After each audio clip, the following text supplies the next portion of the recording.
What's up, everybody? Thanks so much for tuning in. On today's episode of conventioNOT, we've got Dr. Todd Barr, forensic pathologist at the Cuyahoga County Medical Examiner's Office in Cleveland, Ohio. In layman's terms, he's a doctor that performs autopsies. He figures out how and why people die. Though his job isn't quite like an episode of CSI, his journey through life sounds like a Hollywood script just waiting to be discovered. I have the pleasure of working in the same office as Dr. Barr, and he truly is a ray of sunshine in an office that assists families during their darkest days. Enjoy the show.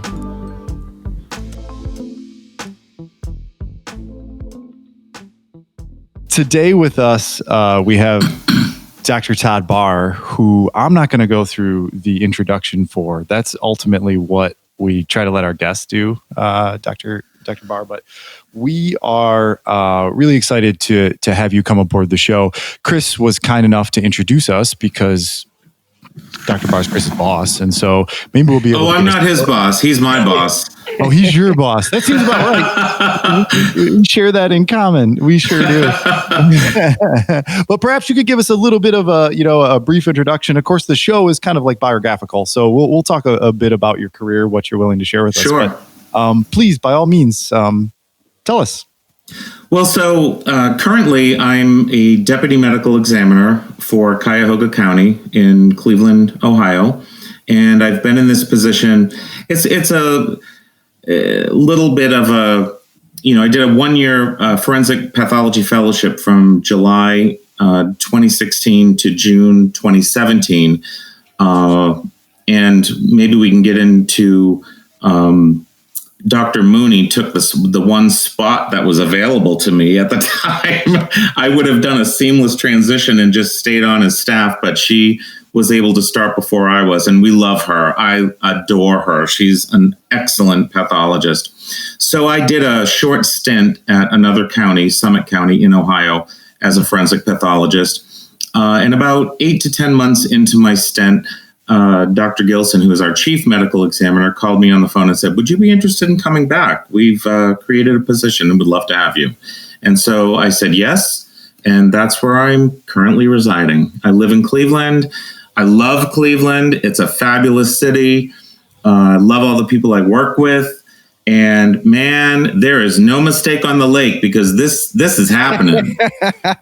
Oh my gosh. You know what? I grew up on the other side of Lake Erie, and I haven't heard somebody call it the mistake on the lake in right. So long. So that has to, I shouldn't say that has to be. Is Cleveland your homeland with that type of mistake on the lake language there? Well, Cleveland is my home now. I did not grow up here. In fact, it's kind of interesting. I grew up in New England, born and raised in New Hampshire, and met my now partner in the Boston area. And I did a lot of my training in the New England area, and eventually moved to Pittsburgh to do my pathology training, and then eventually ended up here in Cleveland. And I'll tell you, we'll probably get into this. I was a flight attendant for a long time, and I'd been in and out of Cleveland, but pretty much just stayed at the airport in the, cheesy hotels. I never really got to explore downtown. So I didn't know anything about Cleveland. I didn't know the layout, nothing. And we came here in 2016, and it has been a ride of a lifetime. And we love the people of Cleveland. We love the spirit of Cleveland. I feel like I should have been born and raised here. It's a fabulous town. It really is. People, I almost hate to promote it too much because it's a well-kept secret. And we got our house for a song. You just summarized, I think, why Chris was so eager to share you with us. I mean, that was the nicest, most glowing, revering description of Cleveland I've ever heard in my life. Drew I gotta Carey be would honest. be proud. Yeah. Oh, yeah. Drew Carey would be very proud of that. Oh, yeah. I got to be honest. I want to make sure that everyone fully understands your job title. And sure, I apologize for the layman usage here, but Dr. Barr is basically the coroner. The guy that you just heard say all those really nice, positive, jovial, happy things. This guy doesn't, this isn't who your kids go and see. I see the dark side, unfortunately. Exactly. Yeah. It wasn't apparent in our first, and that's why we're so excited to talk to people like you, Dr. Barr, because like that is what you call a morbid profession. I'm sorry to say it, but I mean, morbid is a technical term for it. We'll get into that. I kind of disagree with you. I don't think it's so morbid. I think there's a lot of great opportunity for education. There's a lot of great opportunity for closure for families, bringing justice to those that have been, victimized in the process. And it's not for everyone. I'll give you that. I'll give you that much. It's not for everyone. But it's definitely for me. Yeah, and just by morbid, I totally appreciate. I mean, you are doing the amazing good that is done by forensic pathologists is obvious to me. I'm just afraid to a lot of people when you describe the initial part of your profession, they tend to answer the rest of the question for themselves, unfortunately, right? Oh, for sure. I mean, people have this, this CIS, NCIS kind of mentality, and they see what we do in a Hollywood light, which isn't that accurate, to be quite honest with you. Yeah. And what we do is so much more layered than what you see on television. And people are interested in the macabre and the dark and the criminal mind and all of that stuff. But we're so much more than that. We talk to families, we talk to lawyers, we talk to judges, we talk with law enforcement. We're involved with the entire community, and people still don't know what we do. That's the scary part. It's like people really don't know that we are a public health service agency. We do public health service work, and that is key.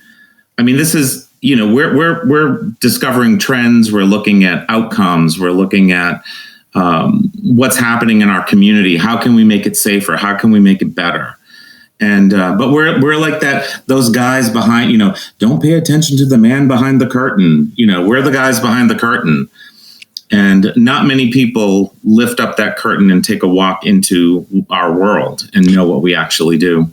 It's interesting because when I hear you describe it like that, there are a lot of careers like that, right? Like where, sure. And maybe this is a challenge with humans as a whole, where we bucket things out when we can't understand the rest, right? Like you almost you get to the end of the road where it turns from pavement to gravel, and if your mind can't understand the rest, then we say, oh, he or she does this, right? Yeah, and so. Right. It's not so easy a lot of times to try to tell that story, and I can't imagine that attention spans, of which we all we all have our own, but it's kind of hard to describe a career as such, I'm sure, because you either have people who are totally wide-eyed like we are listening to you, I'm sure, or it gets into like a little bit more of like that bucketing type thing, which is dangerous, right? When you put people in buckets, that's a recipe for disaster. Sometimes literally. I had a great case of somebody in a couple of buckets, but we'll talk. So when you went to med school, yes. Did you, at what point was your specialty or your fellow? I mean, obviously by the time you applied to your fellowship, you were there, but going through med school, at what point do you think that perhaps this type of pathology would be the step for you? Wow. So that's a huge question. And I feel like it kind of deserves a little bit of even going a little bit back, a little further back. After graduating from high school, I took one semester in college, and I just didn't like it. I'm going to be honest with you. I just didn't like it. I was like, I'm not ready for college. I did a lot of theater work. I did a lot of summer theater. I was involved in an a cappella quartet. We've made 4 recordings. We sang for Sha Na and Ronnie Millsap. We opened for them. And I mean, my world was all musical theater. That was my world. And I was not interested whatsoever in going to college. And so after a semester, I thought, I'm just not ready for this, and I'm going to screw it up if I continue now. So I dropped out, or I just stopped going, and, took some time. I thought it would be a couple of years. A friend of mine said, hey, my job as a flight attendant is a great job. Why don't you think about doing that for a couple of years and see, then kind of figure out what you want to do from there. Well, that turned into almost 14 years, and I was a flight attendant, flew all around the world. I was in a plane crash. I did a lot of different things that I never expected to do or see. I was this little kid from the back hills of New Hampshire.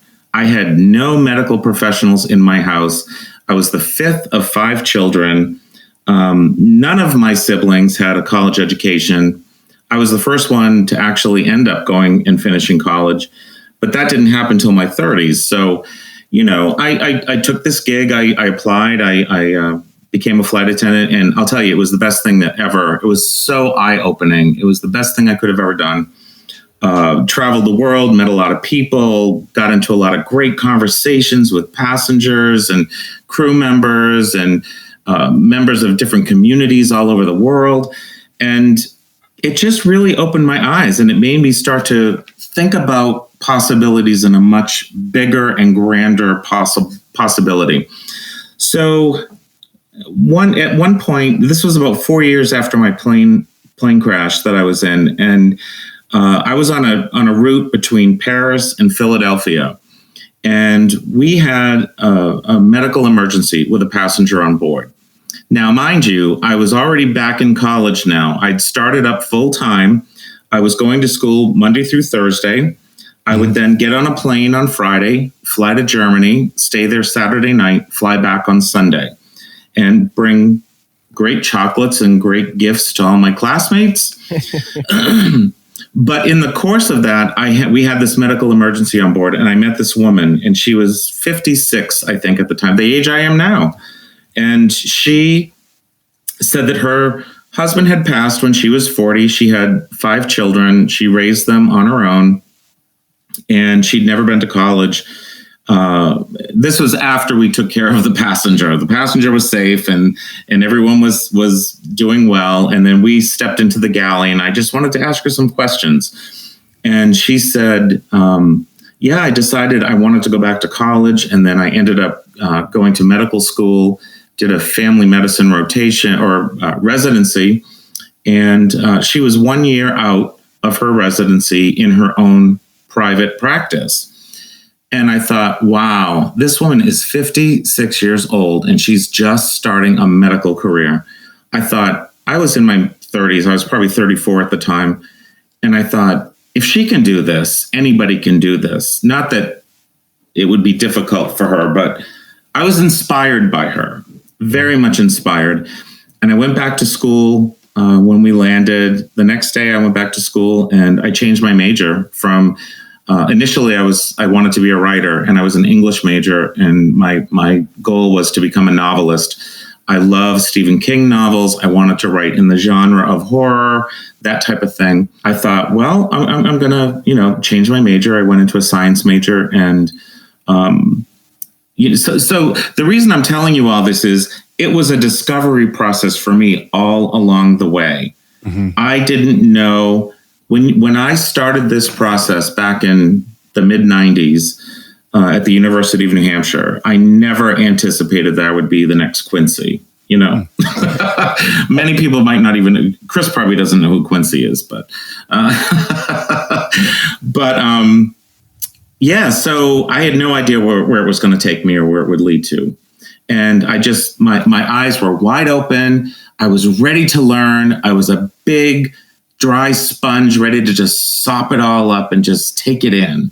And I really feel like when you're ready, you know it. And I knew when I was 18, I wasn't ready for college. So I needed that break. I needed that time. 14 years, maybe that's a little long, but most people take a buffer year or two. That's about, I have to do everything to the extreme. So then I thought, well, I live in New Hampshire, I don't have a lot of connections with Dartmouth, but I didn't have any connections with Dartmouth. And I thought, well, I'm going to apply to Dartmouth Medical School, and hot damn if I didn't get accepted. And I was, my parents were just like, they thought I was going to be dead by 25. That's because I was a crazy partying fool in musical theater. They're like, you're never going to make anything of your life. You need to have something to fall back on, that whole song and dance. But always a late bloomer, but always incredibly supportive, like follow your bliss, do your thing. Even if you just want to dry up and die on the side of the road. Do you get to do anything creative today? I know Mike is foaming at the mouth because he's also a forensic professional to ask very technical Nice. stuff. I got to get my emotional questions out here, bro. No, I don't want to talk about forensics that much. No, never. You never want to talk about science. I want to talk about the plane crash he was in. Like the plane crash. I just kind of dropped that one in there, right? Yeah, we're gonna stop back on a couple of your experiences. But Ryan, go ahead, brother.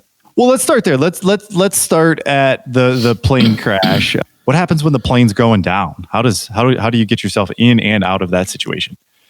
So it was the end of a long day. We had already flown from Pittsburgh to Seattle. We were flying back from Seattle back to Pittsburgh, and then we were doing this little puddle jumper route from Pittsburgh to Ithaca, New York, to Elmira, New York, back to Ithaca, and then back to Pittsburgh. And then we were going to be in Pittsburgh for the night. And it was January 17th, 1991. Not that I remember it, but so we were on a DC-9, which holds 110 passengers. We had 37 people on board, a lot of people coming in back from vacations in Florida. We had a guy that had one of those, back in the 90s, had those big video cameras, Yeah. And he had it out, and he was like filming his trip, coming home, the big touristy thing.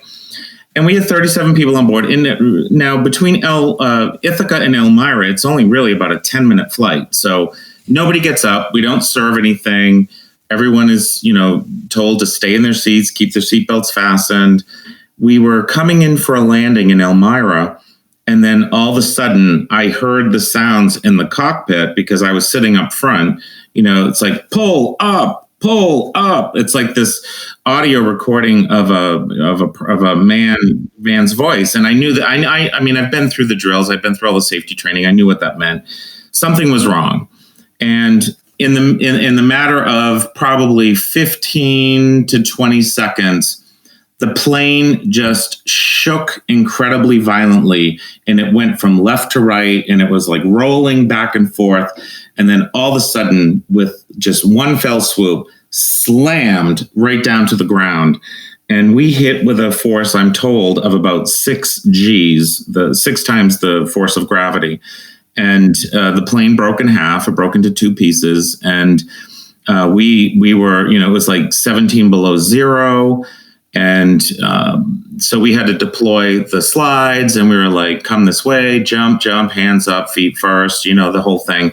Well, meanwhile, my partner, Chris, not this Chris, but Chris, a woman that I'd been flying with for a long time, and she'd been flying for 25 years, had never experienced anything like that. Now, of course, we had a lot of fuel on board because we were just doing these quick little hops. We weren't refueling in between. So we were stoked up with a lot of fuel, and I could smell the fuel. And she freaked out and went over and grabbed her purse and pulled a cigarette out, and she was going to light it up because she was freaking out. And I grabbed it right out of her hand. I said, Chris, you can't do that. You're going to blow us all up. I mean, can't you smell the fuel? So we ended up getting everybody off the plane, and then we were all kind of on the tarmac, freezing because it was like 50-mile-an-hour winds, 17 below zero. And they finally got some buses out to us, and a couple of people were still on board that had some broken bones that needed to be taken out by emergency medical personnel. But then they sequestered us into a hotel, and we met with the NTSB and the FAA, and a lot of interviews. We had drug testing. We had to go to the hospital and be checked out, and we were all fine. And then we were all kind of sitting in one of the hotel rooms watching the news. And don't you know, this guy coming back from Florida with his video camera, his video footage was on the news that night. And so here we are watching ourselves, like deplaning and getting everybody off the plane. And he's got it all captured on video. So I was like, wow, well, they can't say we didn't do our jobs, I guess. But it happened so quickly. And I'll tell you, in those few moments, those 15 or 20 seconds when the plane was rocking, that plane you could have heard a pin drop. Not a single person was gasping or screaming or yelling or crying. Everybody just held their breath. And I think they were just looking to us, and we had to sort of project to them, we're going to be okay. We're going to get through this. Just hang in there. And we did. Yeah. So the findings were, so there was a little, maybe I shouldn't talk about this. I don't know. I haven't been with the company for a long time. Yeah, I'm sure there was stuff. Well, yeah. The main pilot was, let's just say, a heavy drinker. He had gone out the night before with his buddies, and we were only on like a 9-hour overnight, so it's not really. But that was not brought into question. It really was the weather. It was the wind shear and the downwinds that forced us down. And in fact, I do believe the first officer was flying that leg of the flight, so he wasn't even in command of the aircraft. I'm always really curious. Ryan mentioned, so I work in the civil side of forensics, doctor. My focus is I do forensic biomechanics and a bit of collision reconstruction as well. Okay. So I usually, I'm testifying in court, but usually on behalf of, both sides, plaintiff or defense, but not so much so in criminal investigations. So I'm answering questions about causation and things like that. But yeah, anytime there's any sort of incident, I don't know why the aviation ones particularly, they really intrigue me. So I always want to follow up. Sure. See what the NTSB figured out. Yeah, it was pretty grueling. I mean, our interviews were conducted we were all isolated from each other. We couldn't talk to each other while everyone was being interviewed. And it went over 3 days and brought into different rooms at different times. And they were trying to correlate the stories. Were we all telling the same story? Did we have the same experience? So it was a really, I hate to say it, but I'm kind of glad I got to experience it. Well, it set you up for this life for sure. Absolutely. I mean, that could have been one of the key points in my life that kind of maybe started that little thought bubble in the back of my head about forensics. And but I didn't even know it then. I honestly didn't even know it then.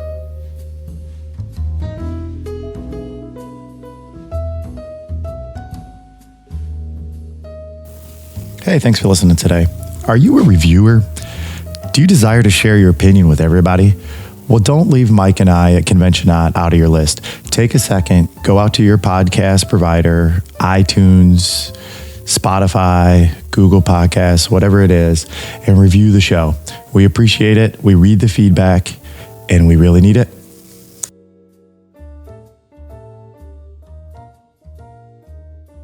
How many years later is the medical incident? Which medical incident? Sorry, the Paris to Philly, the emergency, the Epiphanis medical incident. Yes. So that was 1991, and then it was 1996, when it was about 5 years later when we had the medical incident, and I was already into my first year of college. And as I said, I was taking biology courses and different things that were part of the general education requirements. And I just thought, well, I'll just bang those out, get those done. It's like, I'm not interested in that. But suddenly something clicked, and I was interested in that when I did anatomy and physiology and biology. And I thought, wow, I'm actually kind of good at this, and it makes sense to me. And I didn't know that it would. I didn't. Well, Dr. Barr, the woman that you met on the plane, do you still keep in contact with her? I don't. And that's one of my biggest regrets. I wish, because I had no idea where my life would end up today. I don't even know if there would be a way to kind of go back in time and find out who she is. She's probably in her 70s now. Yeah, that would be, I mean, I would love for her to know how much of an influence she had in my life. She really did. No, that's, I mean, that you're able to kind of be so succinct at that moment, you know, you knew there was something greater out there for you. But I have to commend you. It's not like you were just buying your time. I mean, when you went back to school for writing, was it kind of the idea that, like, in my mind, and again, I don't know the specifics of the job requirements, but it seems like you could continue to be a flight attendant and be a writer, right? I mean, like, was that kind of your thought process, or where were you headed at Yeah. that point? Like, were you going to make a career out of writing, or were you just like, I like Stephen King, so why don't I learn how to do that better? You know, I mean, what pushed you to get actually back in school, to go back and start taking those courses? Well, I just figured, you know, I mean, I was loving my career as a flight attendant. I really, really did. But I wanted to get a college education. I just really wanted to do that. And that was a big, huge goal, since nobody else in my family had graduated from college. And I wanted to be the one that put us on the map, you know, and my sister did some associate degree work. But yeah, nobody else, and everyone had good careers. My brother was a postmaster. He worked for the post office for like 45 years. And, you know, my dad was an electrical engineer. I mean, it wasn't like we came from, you know, we weren't like playing banjos on the back deck, but I'm sorry. That's probably not Well, I don't know. Is that a New Hampshireism? I mean, actually, my grandfather only had one arm and he played banjo. So well, maybe that's where in its own right. Yeah, I mean, come on. he had one arm. The second arm had two little picks, like two little areas, and he put attached picks, and he would strum it with the one arm that didn't have a hand, and he would do the chords with the other hand. So as a kid, and Mike, you're also the youngest of five too, right? Yeah. Is it five? Yeah. So I think that's pretty unique. And I know a lot of like big family youngest that go on to achieve these, you know, I want to call them phenomenal careers, because I don't think they're not defined by any specific marker along the way, right? It's not just education. It's not just like being roughed up by your older brother or sister, whoever, that makes you a certain way. But as a kid, was college valued in a certain way, or even as like a teenager? not in my house. Okay. So it wasn't like, you know, something that We weren't expected to go. Okay. But we talk a lot about like the impact of blue collar lifestyle on kids who are creative, right? And have the ability to learn how to step outside of that. And a lot of times the response is a little bit similar to what you just said, is just that you're like, you know, I just wanted to do it. And so I figured out how to do it. And that, I think, is quite contrary to what happens to a lot of people, and maybe even some of our colleagues on this, you know, recording, but in a kind of like this predisposed life where you knew you were going to go to graduate school when you like moved your stuff into the freshman dorms type thing. You know, I mean, I think there are a lot of folks that that way, but our guests, these people that, you know, are pretty fortunate in their careers, but then really, you know, achieve happy, right? You know, it's that part's not so happy or so easy. You know, I do feel like one of the things that led me to my own personal inner strength was, and this is a whole different sideline, and I don't know how deep you want to get into that or not, but you know, I was a kid. I grew up in this family, had a loving family, and I had some medical issues when I was a child. I had what's called posterior leaflets in my bladder, and it's just a little flap of skin. And I would come to know this because, being a doctor, you know anatomy and physiology, but at the time I didn't know what it was. I was 5 years old, and I would still be wetting the bed.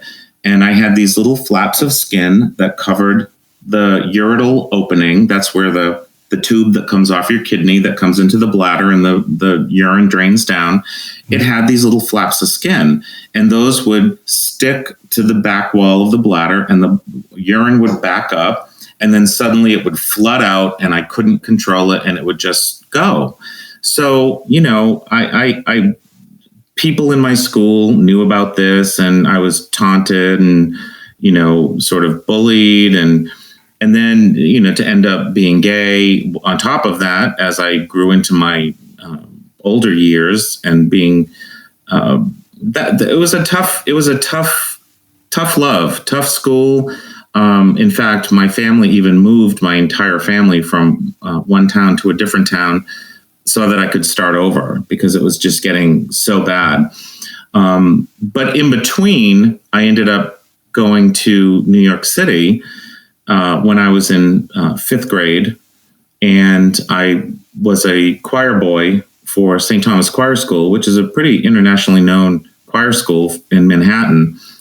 These boys sing all over the world, and that was my first introduction to creativity, and music became an incredibly important part of my life. And I just couldn't have had a better experience being a little country boy from New Hampshire, thrown into the concrete jungle of Manhattan at the age of 12 for a number of years. And, I've been back for alumni meetings, and it's wonderful. St. Thomas Choir School, if you look it up, it's just a phenomenal school, and they do great things. Mm-hmm. And that sort of built up my pride and my stamina and my endurance and wanting to, I knew there was something better and bigger out there for me. I just didn't know how to get to it. And it took a long time to get to that place. But there were little things along the way that added to that and made me feel a little more comfortable. And in fact, I came out in my high school when I was in my junior year. And it was pretty incredible. The whole school, which consisted of about 600 students, the school held a big assembly. They brought all 4 years, the freshmen through seniors, into an auditorium.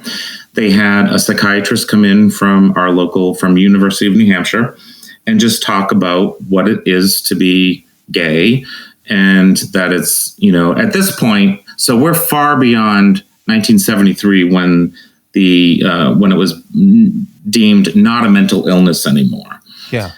And so, I'm dealing with that too. But I sort of became a role model in school, and suddenly people started coming out left and right. And I took it and I went with it. And I thought, well, you know what? I've got a voice and I'm going to talk about it. And that was that. And I had an incredibly supportive family through all of it, even during the coming out process. My dad, my mom, my siblings, everyone around me was incredibly supportive and loving. So I never had a situation where, I had to deal with the effects of it at home as well. Home was a safe place and always was. So I was very well nurtured, and I felt good about who I was developing into as an adult. Wow. Thank you for that. I'm sorry, I don't know where to begin. That was so deep and informative. I'm like, yeah, I'm at a loss for words. I'm still hung up on the assembly. What can you just give me a year? What year was that? 1980. 1980. Oh, wow. So this was before the AIDS crisis even was known. That's what I was going to. And I got into my first relationship in 1980. I was a junior. I moved out of home, and Rick and I had an apartment together, and I would drive to school. And, I swear to God, we were together a little over 5 years. And I swear that relationship is what bridged me between 79 and 85. And with this virus going crazy, here we are talking about a virus again, pandemic. And I think that's what saved me, because by the time I got out of that relationship, we already knew about HIV and we knew what to do and the precautions. So it pretty much saved my life, I'm pretty sure. Because you guys were in, I assume, by monogamous relationship. Relationship in such a time. I mean, all of us are just a little bit too young to remember that, but I do remember so I'm 40. I'm coming to realization about the mid 80s or so. I come from a pretty progressive, understanding family that way, or at least informative that way. And so I can't imagine leaning out with the assembly like that around that time, and then the type of just response in the public market at that point in time too, because you also had some other really weird and unfortunate shit that people were trying to at least from my knowledge. Can we swear on this? Yeah, we can. Oh, we can say shit. Great. Yeah, I was containing myself. Yeah. Oh, yeah. You gotta do whatever you got to do. Well, I just heard him say shit. I'm like, well, now the book is open. Yeah, you could add them in there. I'm about to put my reading glasses on now. Oh yeah, I'm gonna read you all. Anyway, I'm sorry. To any regard, I have another one of my mentors, similar demographic to you, but grew up in Chicago, and he would talk about the impact of secrecy. Plus, at that point in time, Jeffrey Dahmer was around the Milwaukee environment and coming out, and supportive family, very much so. But the challenge of trying to be a professional in that world and trying to speak out and be defensive, but also try to be safe for yourself, right? So, I'm sure it wasn't just Rick. You've clearly got some stuff going on between the ears that helps that. Hello. I just can't imagine. I mean, Mike, you said it, and I guess I just filled in your silence with a bunch of stammering and swearing, as Dr. Barr was kind enough to point out. But we're talking crazy, man. It really, really is. And I'll tell you, when I was a flight attendant, we haven't even gotten to forensics, but when I was a flight attendant, I ended up in a relationship with a truly crazy person. I won't name him, but no, we had a wonderful relationship for a long time, over 5 years, but he had some serious mental issues. And, but in the process, we got married in a Unitarian church. Obviously, it wasn't legal at the time because it's only been legal since 2004. And, but we were married by, our minister in our church, and we had 150 guests, and it was a wonderful day, and everything was beautiful. And I was with the airline at the time. And so I thought, well, shit. See, I can say shit now. I'm going to file for spousal benefits because in my mind, we're married, and I know it's not legal, but we're married, and a church has sanctioned it. And so I'm going to, and his name was Jonathan. I don't want to discredit his person. He's a good person. He's had his struggles and his problems over the years. But so we got married, and I filed paperwork with the company, with US Air. Can I say that? I don't know. With a major airline. I don't even think US Air is still operating. I think they're now under American or. I want this to be heard. It's a matter of if you want it to be heard. As long as you're cool with saying it, right? Yeah. Listen, I said it on Phil Donahue, so it's already out there, and that's where I'm headed with this. So when I filed the paperwork, and his name was spelled out, and I crossed out the little box that said, wife, and I put husband or whatever. I changed all the things. So it was two males, Todd, Jonathan.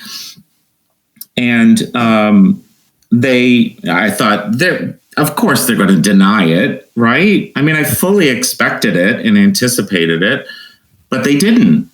He got sick at one point and had a hospitalization, and he was completely covered. They covered it 100%.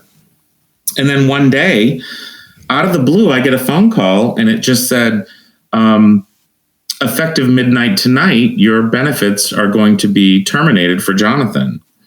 And so some bean counter along the way must have seen and reviewed something and decided, oh no, we can't be doing this.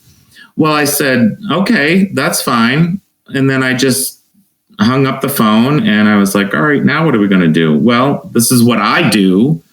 I called Phil Donahue and Geraldo and Sally Jesse, and People Are Talking in Boston and Good Day and Good Morning America. I called them all, and they brought us on all these shows. And you lit a match. You just lit a match. I lit a match. I'm like, okay, bitches, if you want to play, I'm ready for you. Come for me. What did they think? You were just going to not say anything? Right.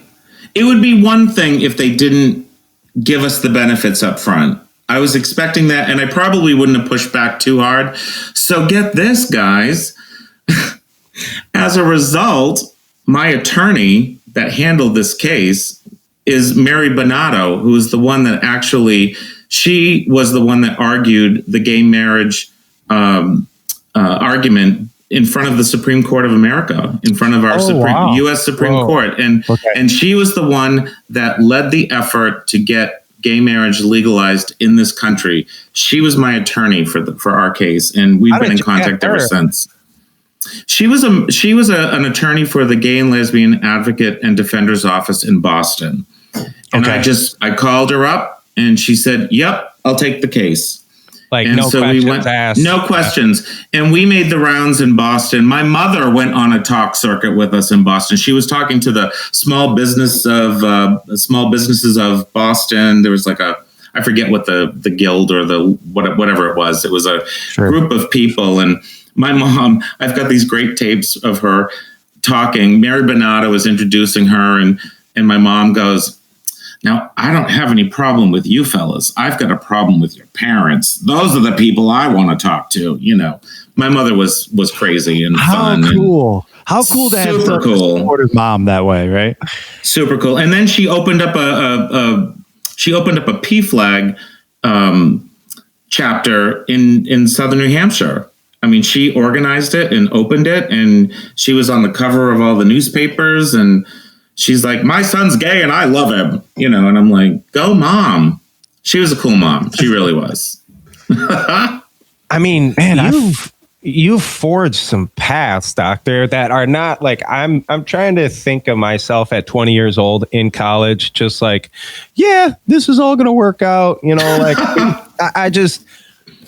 I had none of the, and please, I'm going to use a word here and I apologize for it, but none of the uncertainties, you know what I mean? And you had already overcome so much by that time.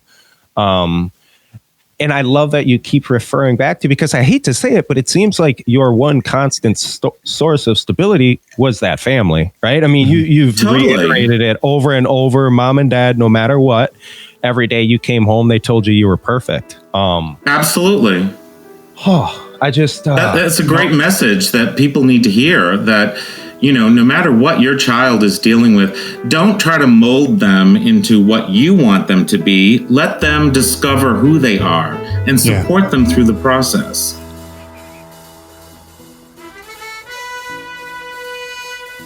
We are conventioNOT podcast. If you're listening to us for the first time, if you'd like to check out some other episodes with dynamic careers of people who follow their passion, it's certainly worth scrolling down the episodes.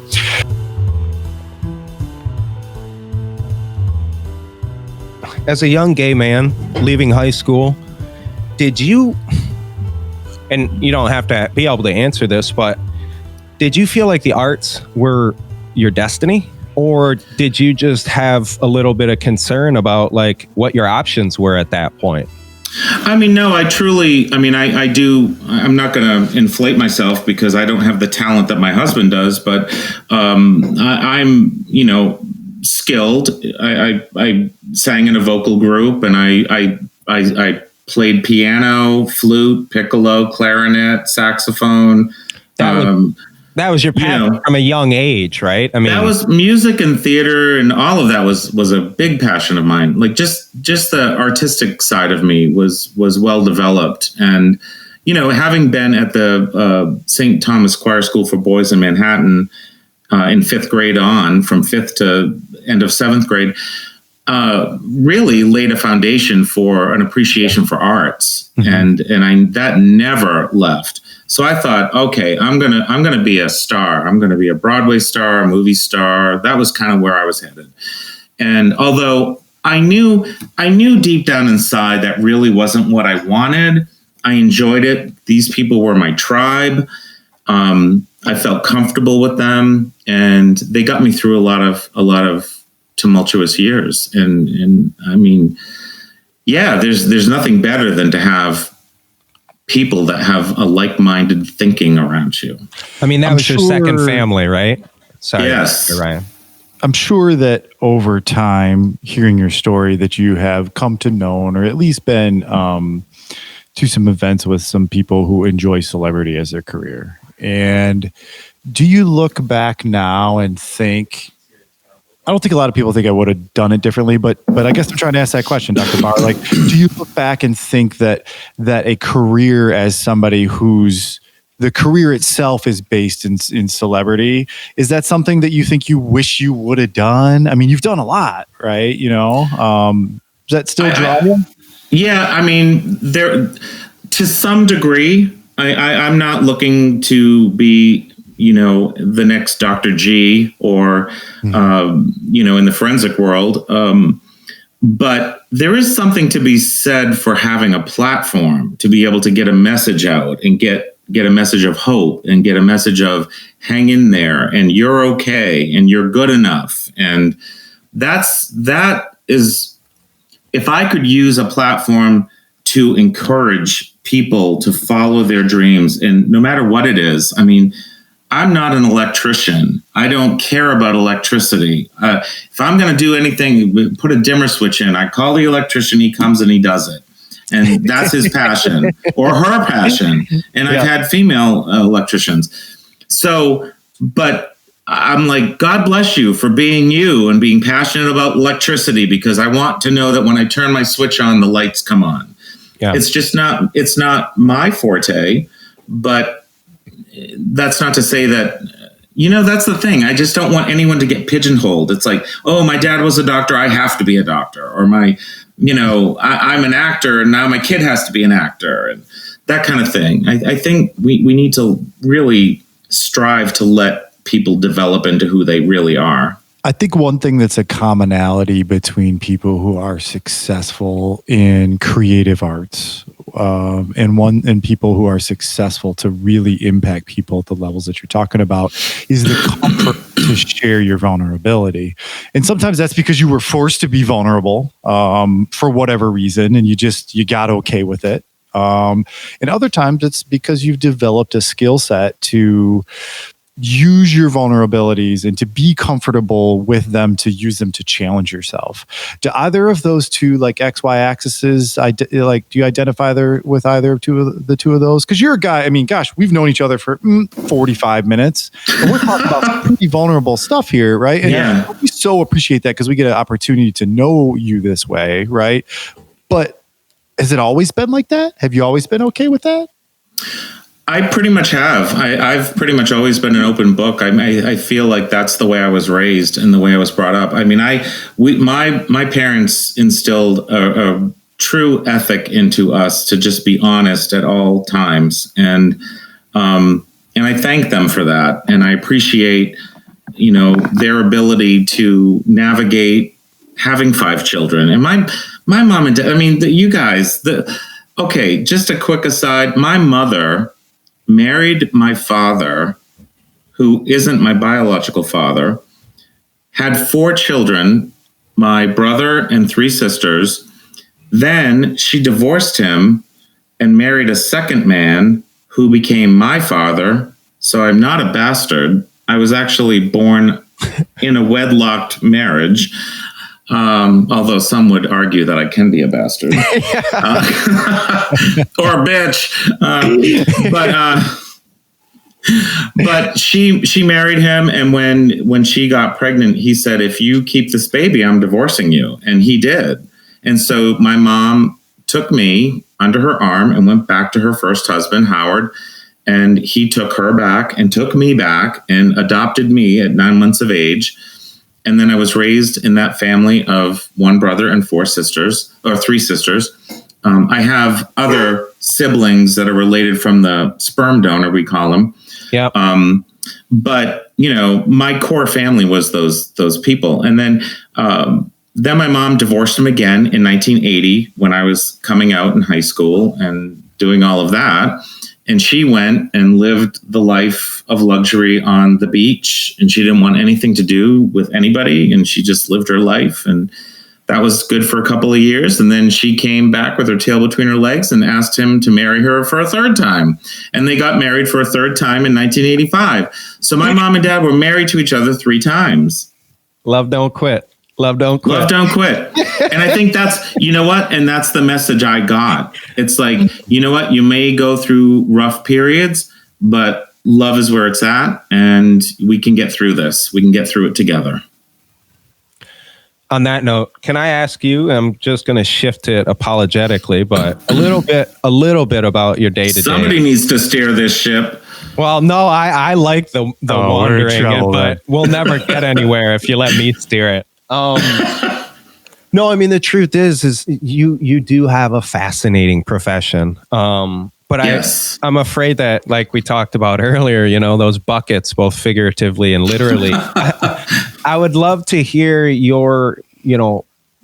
You want to hear my bucket list? Let's hear the bucket list. Yeah, talk about it lightly. I know what the title is, and if you could share your day to day in a manner that you want to share it, not the way that it's often shared. Does that make sense? Yeah. Well, let me just give you let me just fill in the gap there. So I went to medical school, and then I went into psychiatry. I did a psychiatry residency. I decided in medical school that I wanted to do psychiatry because my psychiatry rotation was with like the criminally insane, if you will. I was in a state hospital. They were all locked up. Many of them were with restraints and psychotic and breakouts. And I had some really incredible experiences during that. And, it's overwhelming when you're in medical school to try to decide what field to go into. I mean, I liked everything I did. I loved surgery. I loved OBGYN. I loved psychiatry. I loved family medicine, everything.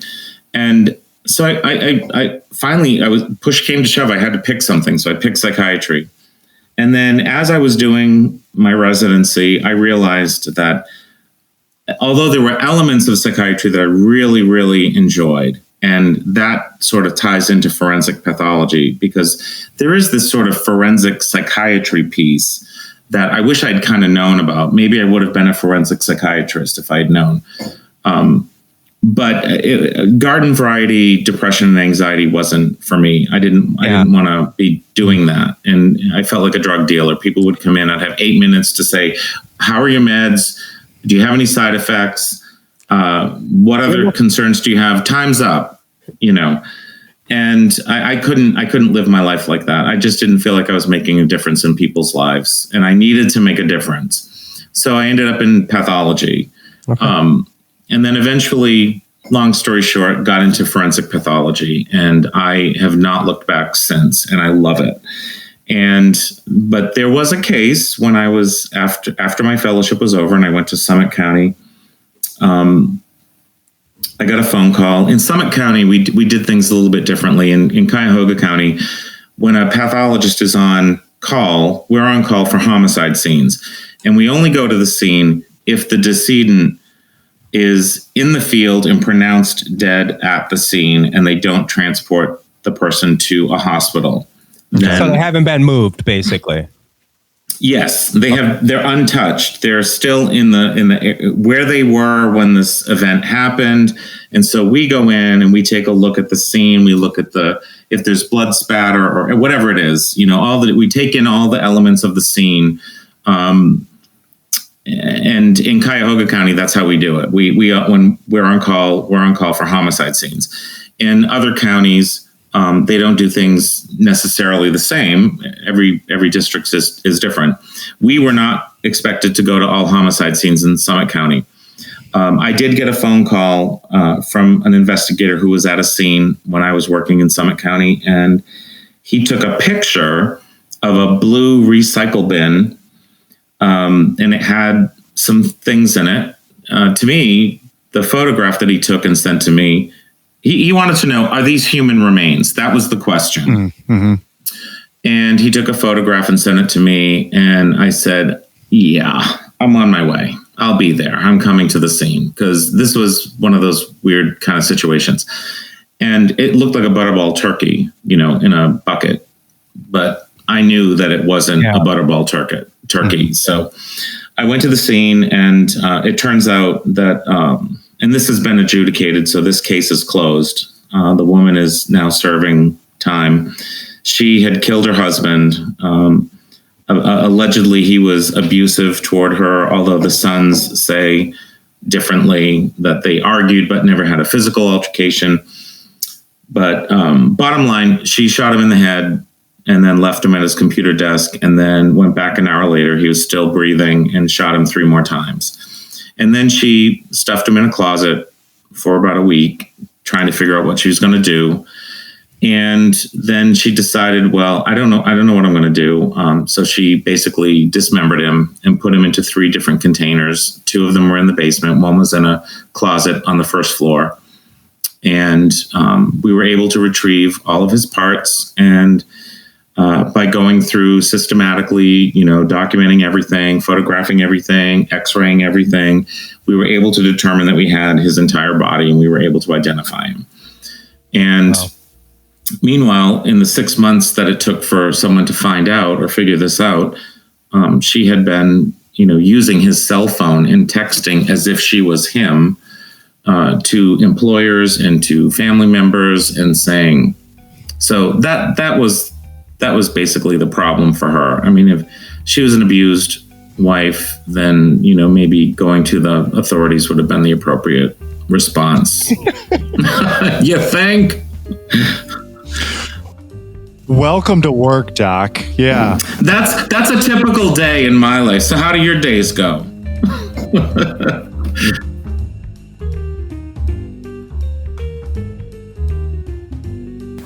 Hey everybody, it's Mike from the show. Just want to take a minute to express our appreciation for any and all feedback you're able to provide. Not just for prior shows, but we're also looking for any recommendations you have for future shows, whether it's on content, format, but especially guests. If you know someone who's led a life that's interesting to you, and they've now found themselves in this place of happiness, pass their name along.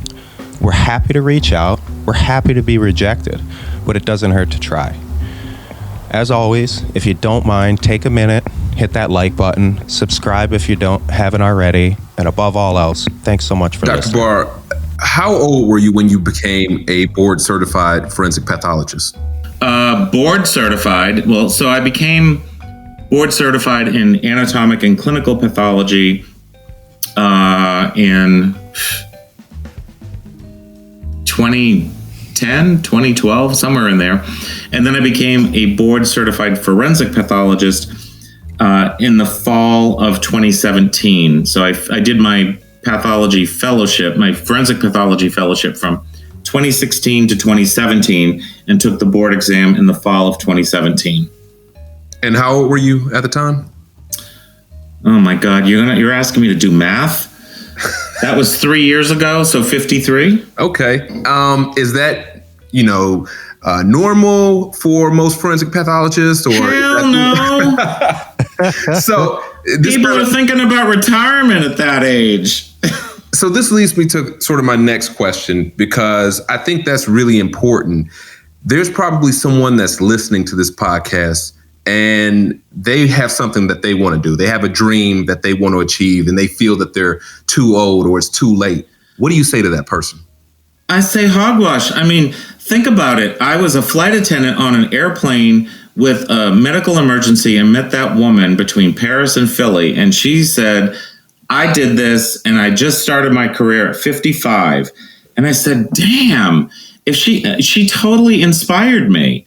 And I thought, my mom was also, she had a lot of great sayings, but she's like, you got to get up every day anyway. So you might as well be doing what you want to do. It doesn't matter how old you are, just do it. If you feel passionate about something, do it. Don't say a certain age, oh, I'm too old for that. I can't do that. No, wrong. You can do that. We can all do that. Anybody can do it. Any one of you right now could go out and get a medical degree if you wanted to. But if it's not your passion, it's not your passion. I don't subscribe to, look at George Burns, worked until he was 100. My God. You could make a case for almost anybody doing anything at any age. I'm not a subscriber to giving yourself that kind of a limitation. I just am not able to manifest that fire is something that like we kind of sell it to ourselves that fire's dim, right? Like a little bit. Yeah, I mean, there's like it dims out, you know? Yeah, you start to sell it somehow. And I mean, there's all kinds of sorts of archaic structures that I'm sure you were eager to discuss in, psychiatry. Although I do think it's kind of weird that first you were messing with people's minds and then you're like all the way to the other side of the spectrum, right? Like to me, that is totally, no, it's totally all back to Stephen King love. Like that's why you love that sure. mental hospital, because you were just exactly. like, oh, this is good subject matter. This is it is. Yeah. I mean, man, it is all connected. Do you like? I just didn't know how to connect. I didn't know how to connect the dots myself. I was just like, all right, I'm just kind of walking blindly through this life and I'll figure it out. Oh, take a left, take a right. I mean, I'll get there. And I'm not even there. I mean, I feel very well accomplished right now. I feel very comfortable in my job. I love what I'm doing. I love the people I work with, but there's more. There's more. Yeah. I got more. There's more in me to give. There's more in me to do. I mean, you're going to see a lot more. Yeah. Until they throw dirt on top of me, I ain't done. Dr. Barr, do you know the author, Chuck? And I don't know how to pronounce his last name, but I think it's Palahniuk. Palanchuk. He wrote Choke, and his original work was Fight Club. You familiar with his stuff? Oh, yes. I feel like you might really appreciate his readings. He is a heavier researcher than I think he is. He's more of a researcher than a novelist, and he has a real interest in, the abnormal. We'll just say that. I think you got to check out some of his lesser known, nonfiction ads, which is so cool. Exactly. Nice. He does a really impressive job of researching his subject matter. And that actually, I do have to tell you, just further to your story about the recycle bin. So I went into, like I mentioned, into forensic engineering right out of college. And when I was in university, I worked at an orthopedic biomechanics lab. So we were doing a lot of, animal testing. Sounds so horrific, but we were doing, arthritis and, orthopedic type testing. So a lot of long bone fracturing and looking at a lot of supplements for knees for arthritis and things like that. So I had a pretty good familiarity with the human musculoskeletal system. Nice. I'm walking around my streets. I lived in on the east side of Toronto in a neighborhood called Cabbagetown. And I actually, a friend of my wife's was with me, and my wife was at work. And we're walking down this alley, and there's a dog, he's getting into something by the trash. And presumably, it's a big old, somebody threw a cow bone or something to their Rottweiler. Ah, okay. So for some reason, though, it just caught my eye. It caught my eye because, the condyle, the knuckles of the femur guys, they're called the condyles, but, they're pretty shiny and they're pretty notable. The articulating surface. I knew right away, like, that's a human leg. Like, there's no question that's a human leg. And it should not be adjacent to a garbage can and just a random alley, doctor. We're not talking about that. You found this? There's no hospital. There's no university. There's nothing nearby. This is a residential neighborhood. You found this? I saw it. Yes. I found it. And the girl I was with was like, ew, don't get near, and I'm at this point, my curiosity is I want to see what sort of cut, like, was this done with a surgical saw, or is this a fracture? And so I get a little bit closer. Long story short, I'm like, we got to get out of here. Like, we have to find a police officer right away, because like I said, I don't deal with that. Like, I deal with, hey, here's the medical records from 5 years ago in this car accident. Sure. Can you tell us if they were wearing their seatbelt? Like, that's my wheelhouse. But sure. I basically ran down the street. I found a uniformed officer, and I said, this is going to be far too long. I told him, I said, I know you don't believe me, and I know you think this is a really strange thing to say. I'm happy to give you my number if you want to follow up, but you need to go down that alley, and you need to get all the remains from a trash can. And he was just like, what are you talking about, man? What do you want? And I just told him very Said there's human bones in that alley over there. Did it end up being human? I researched it. I never found anything in the news, never got a follow-up, Wow. never got anything. No one even called me. I wouldn't be surprised if those bones just got dragged off by a dog that day. Wow. I mean, we do get bones. We get a lot of bones, not a lot, but we do get occasional bones that people, hikers, whatever, find, and they bring them in. We have to determine, are they human or non-human? And I would say the vast majority are non-human. Exactly. But, and that's what I was trying to tell this guy. Like, listen, I know, I understand your doubt. I wouldn't know that many other long bones, but I know this one. I've seen, right. I've taken more of these apart than I want to get into detail, and I'm positive, like, just go get those bones. They shouldn't be there. So maybe if it had been like a radius or something, you might have been like, I'm not sure. Exactly, but a little more not specific, but you know, it's not a cow knee. I know what those look like too. Wow, so fascinating. Before I got into that diatribe, and I think it leads nicely into your day to day, because you know some of the stuff we do, it is a little ominous, but I feel like someone like you needs to be presented to the public in a grander sense. You know, and you said there's more of me. Before you jump into what's next, a little bit about right now in your like beautifully rosy outlook. I want to hear your position and your day to day from your voice. So like my day to day at work? Yeah. I mean, just not the formal version, but the Dr. Barr version. With a little profanity in there. Don't be shy. So, I mean, it is sort of a rote kind of a thing. I mean, we get together in the morning. We review the cases that came in overnight. One of the docs is assigned to go through all of the paperwork and decide who needs to have an autopsy and who doesn't. And there's specific criteria for that.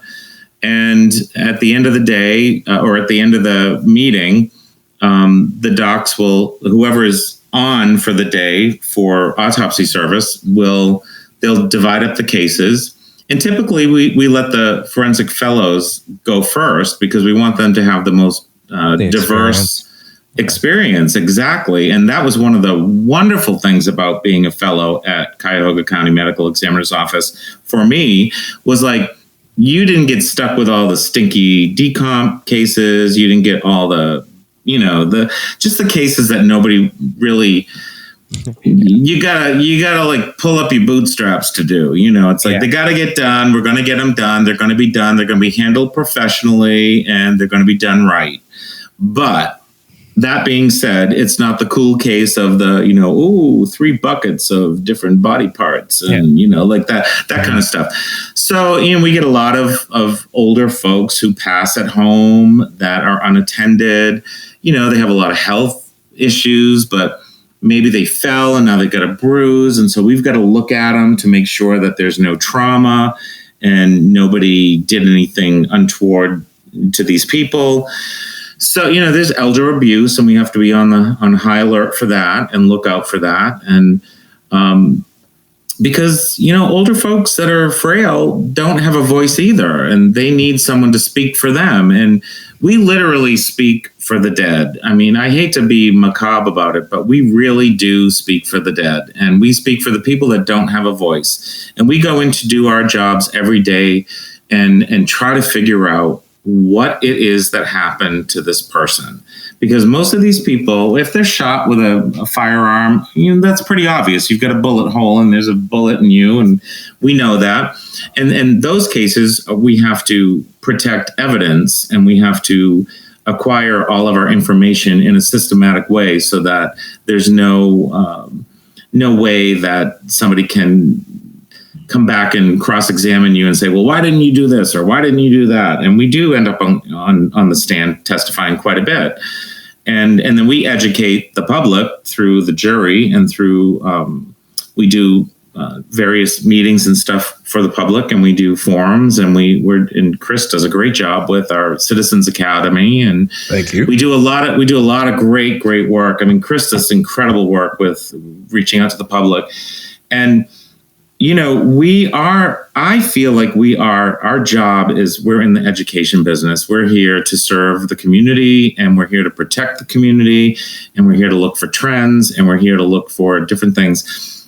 But I'm sort of getting off track. I mean, our daily grind. So if you're on the cutting service or the autopsy service, you would then go up to the autopsy suite, do your cases, go back to your office, write your reports, and then at 3:00 we all get back together and review the cases that had been looked at that day, and we review the autopsy photographs. And sometimes there are some great discussions because we're like, I don't know what the hell's going on here. Like, look at this. And here's all the information. This is what we found. We photograph everything. We have a team of incredibly wonderful photographers, like top-notch professional photographers at our side through all of our cases. And we say, take a picture of that, take a picture of that.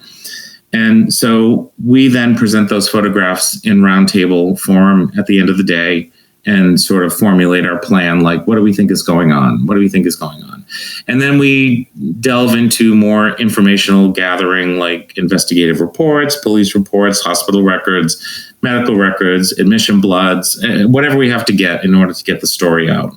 Okay. And then if we are still perplexed by the time we get to the end of that process, we bring it back to all of our doctors sitting around table, and we have a consensus meeting. And we present the entire case and we say, what do you say? What do you say? And we go around the table until we all are in agreement that this is what is the best possible answer for this situation. And sometimes we don't know. And that's probably 2 to 3% of our cases. They end up being undetermined because we just don't have enough information or enough evidence to make a ruling that will stick. Yeah. Yes. And I love that. That's the camaraderie. That's where we shine. That's where we come together and we lean on each other, and nobody has a big ego in our department. We have nobody that's like, I'm the king and I'm telling you what this is. And we if 7 out of 8 pathologists say this is what this is, that's what we go with. Okay. No, I mean, it sounds like, in your description, it sounds like a beautifully collaborative effort. I can't help but wonder, like, I don't know anything about any other office, but I've now spoken to you and Chris. Seems like an awesome place to work. Are most medical examiners, like, are they usually like this? I mean, is it, and I'm not asking you to say, yeah, I just painted a false picture, but I get the impression that type of work is typically understaffed, there's a lot of less than rosy situations, I'll say. Yes, different offices operate a little bit differently, but I would say in general, all medical examiner offices are under the guidelines of NAME, which is the National Association of Medical Examiners. Okay. And they set specific standards to meet, and they set specific guidelines to meet. And most people who are NAME accredited follow those guidelines pretty specifically. And it's a really good way and a good system to keep everyone kind of doing things the same. Coroner systems are a little bit different. They don't necessarily, like in Pennsylvania, you only have to be 18 years old and have a driver's license, and you can be elected coroner. And you could be given the task of deciding what the cause of death is. No, that's in a particular case. No, it's true. Why? It's true. I believe it's true. Registered to vote. Yeah. Why? You don't need to be a. You don't need to be a medical. You don't need to be a doctor. No. In the state of Ohio, we're at least fortunate that if you want to run for coroner, you have to be a medical doctor. Now, you could be a pediatrician, an emergency medicine doctor. You could be someone with absolutely no forensic pathology experience whatsoever. And that's a problem. Granted, being a physician is a huge bonus over just being 18 and registered to vote. Because you probably have a better understanding of cause of death. I would love to see our entire country fall under a medical examiner system. Now, we're appointed, not elected. We do not run for office. All the coroners run for office. They're elected. Yeah.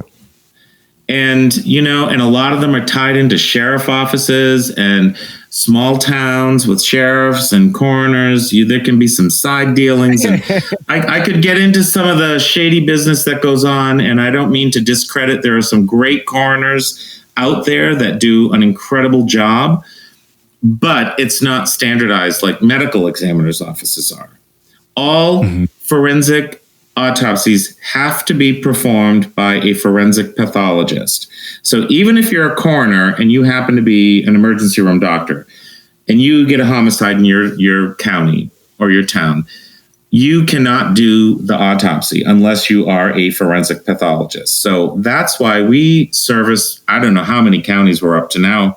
Chris might know better than me, but it was like 17 to 20 surrounding us that when they have forensic cases that need to have an autopsy, they then ship those bodies to us in our office, and we provide that autopsy service for those coroners in those other counties.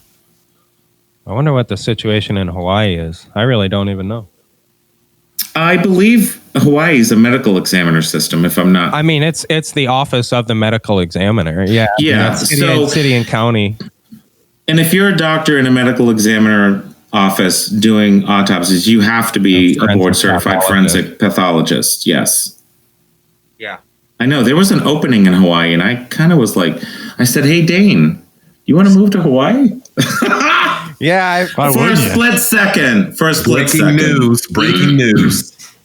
I'm upset that guys like you don't get more of an opportunity to reach the public. And I know it's not that I know that your work gets out there, but like, what's next for Dr. Barr? How do we get you up on a stage being the full you? You've got it all. Yeah. I've definitely got some passion inside that I would love to share with people. I've got, a love for what I do. And it's not even just a love for the work, like, the dark side. I mean, people are curious about the dark side of life and, the areas of, that's one part of it. But the bigger scope is dealing with families and bringing closure and bringing justice and educating the public. And I don't know why we're so out of view. I think we need to be more. And I think our chief medical examiner, Tom Gilson, he does a great job at trying to connect with the community and do community service stuff. But you're right. I mean, there's a lot of what we do that people don't understand.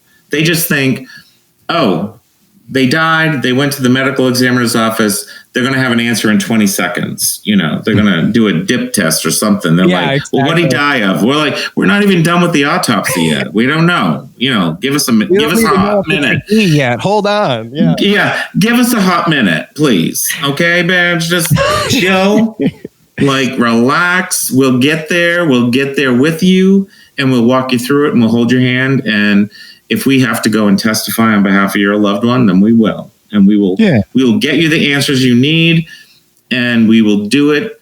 We will not do it in a shoddy way. We will do it in a way that's professional, and we will overturn every stone we have to get to the answers. We're not going to just say, oh, that's it, died of a heart attack, done. We're doing this because we love it, but we're doing it because we want people to have the answers they need at the end of the day. Dr. Barr, I think what you're saying is very powerful and inspiring as well. And if someone is listening to this and they feel like they want to get into forensic science or have a career in forensic science, what advice do you have for them? toddbarrmd@gmail.com. Call me. I will walk you through it. I'll be your mentor. I will be there with you, and I will connect you to the people you need to be connected to in order to make it happen. And listen, forensic pathology is not the only part of forensics. We've got DNA, we've got trace evidence, we've got investigations, we've got ballistics, we've got drug chemistry. drug chemistry, it's infinite. photography.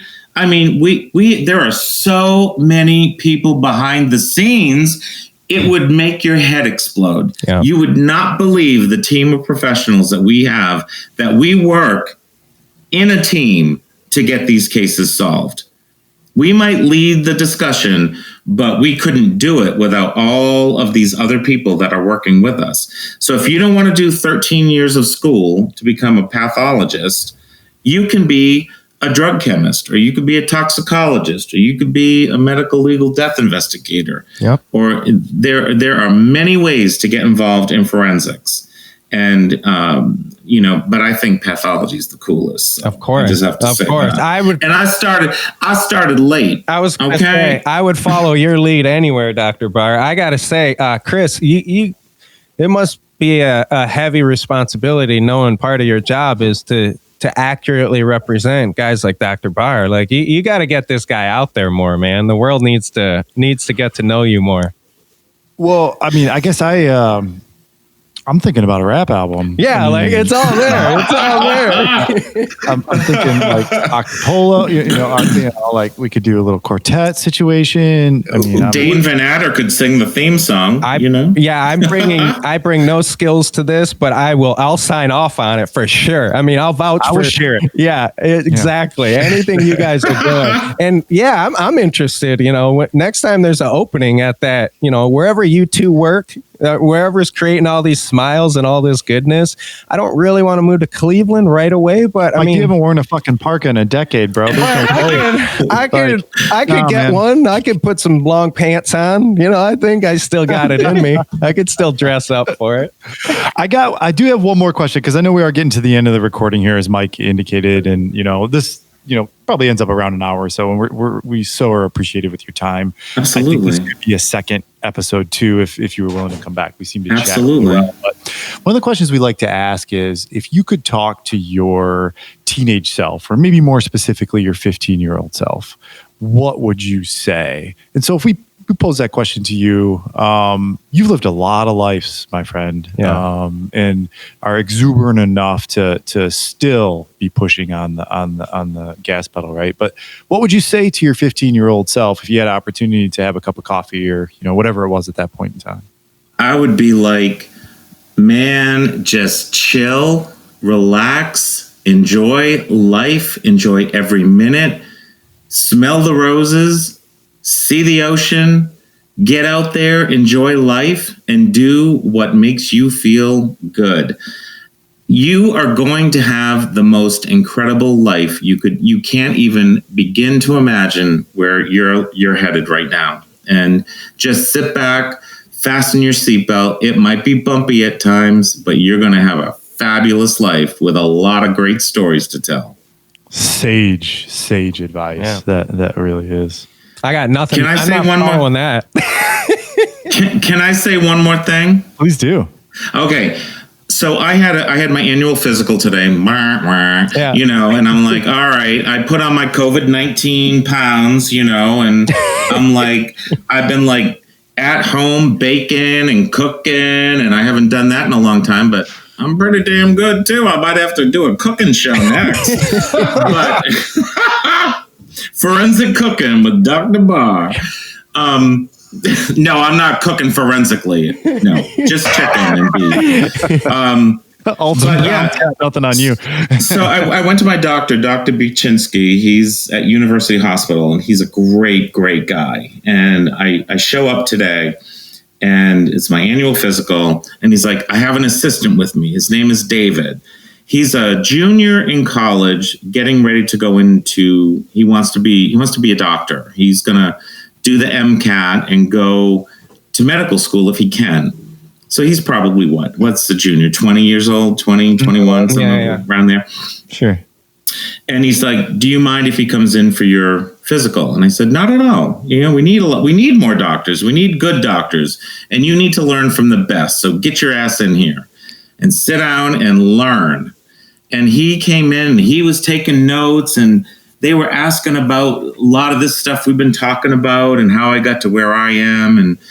And he just seemed so bright-eyed and bushy-tailed. And I'm like, David, you got a choice. You can do this or you cannot do this, but you've got the power to make it happen.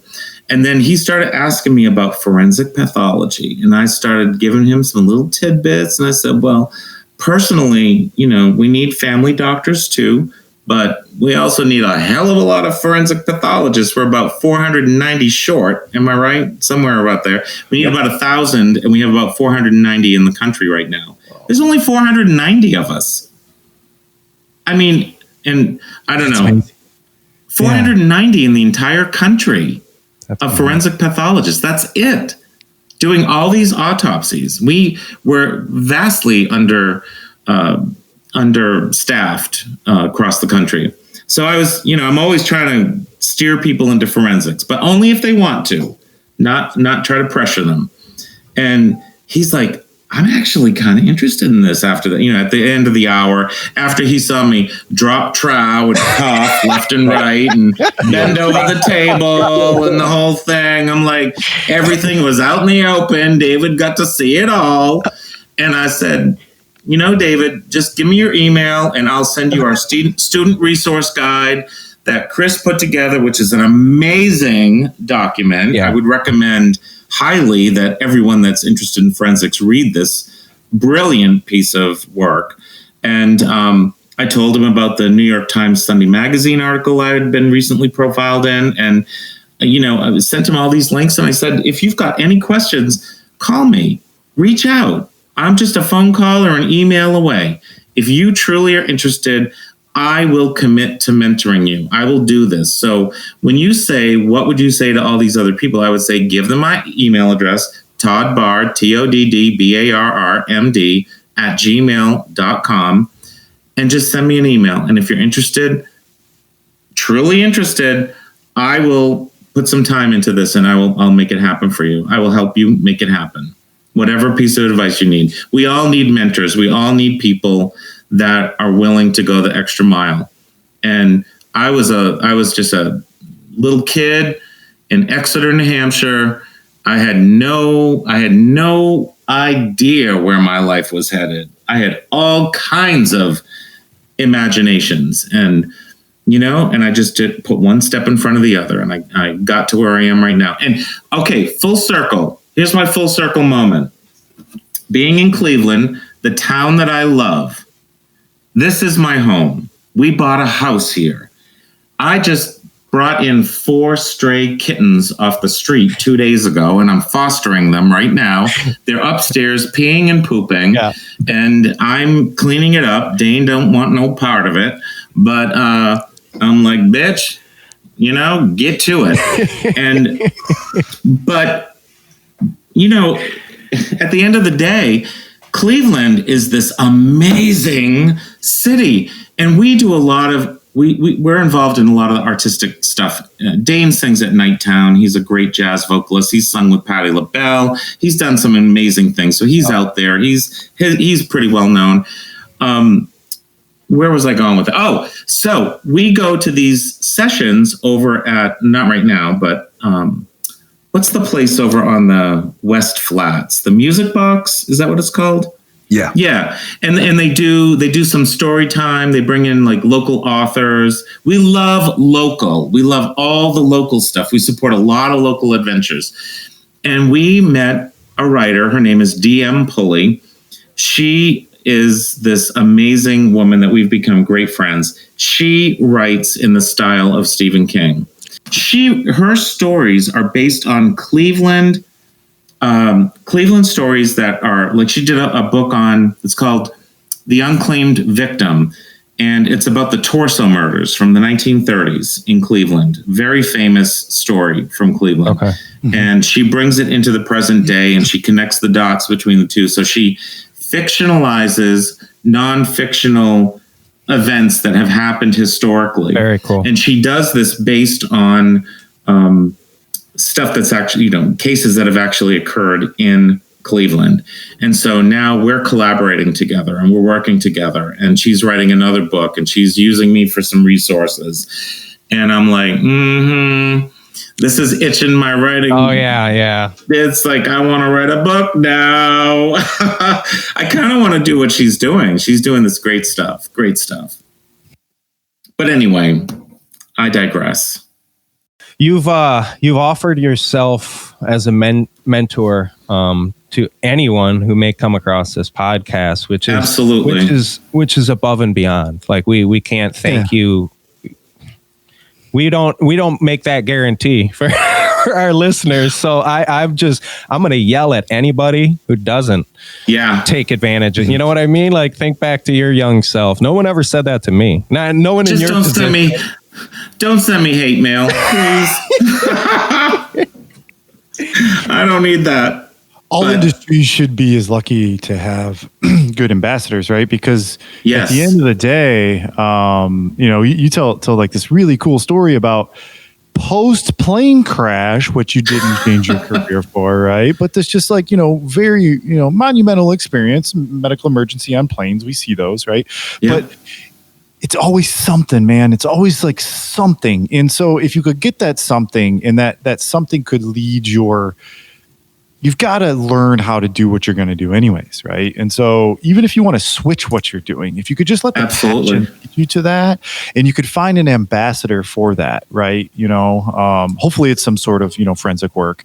But there are other ambassadors that are out there. That are influential in the way you are. And I think part of what we're so proud to do, and I'm going to kind of pivot to the end here, but we're so proud to be able to try to help provide that platform for those ambassadors, because once upon a time, I know, my career is in healthcare too, and I'm in software, but like, I was menteed by somebody who thought, man, this kid keeps showing up, or this person keeps showing up, or this weird looking they keep showing up. And I shouldn't align weird looking and they. That's not my intention. But the reality is that like take them under your wing up is the freaking operative, man. Showing up, showing up, and they may only have the courage to show up once. Right. And if you don't grab them and take them under your wing, you might lose that opportunity. Right. And we have so many temptations of things to scroll through. You could always walk away and scroll through your phone. Right. You always could. But you could also ask that question. So why didn't you show up yesterday? And even if the answer isn't a good one, and even if it doesn't encourage perseverance and the kind of the attachment that you had with your mentee, you've asked that question, and, they have to answer it in their mind. And so, man, I fear that this could go on all night. And I'm so gracious for your time. I'm never at a loss for words. That's one thing. I'm going to close this down here, which is a little bit formal. We are conventioNOT podcast. If you're listening to us for the first time, there are lots of interviews with folks like Dr. Barr. Most of them are not kind enough to share such cool contact information and, be such an ambassador for their industry. Everybody can't be that. But if you'd like to check out some other episodes with dynamic careers of people who follow their passion, it's certainly worth scrolling down the episodes.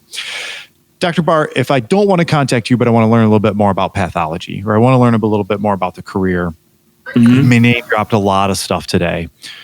What would be the best one? Like, I want to teach my kid about pathology because whatever reason that is. Where do I kind of like get started? I think that's the one that maybe you didn't mention.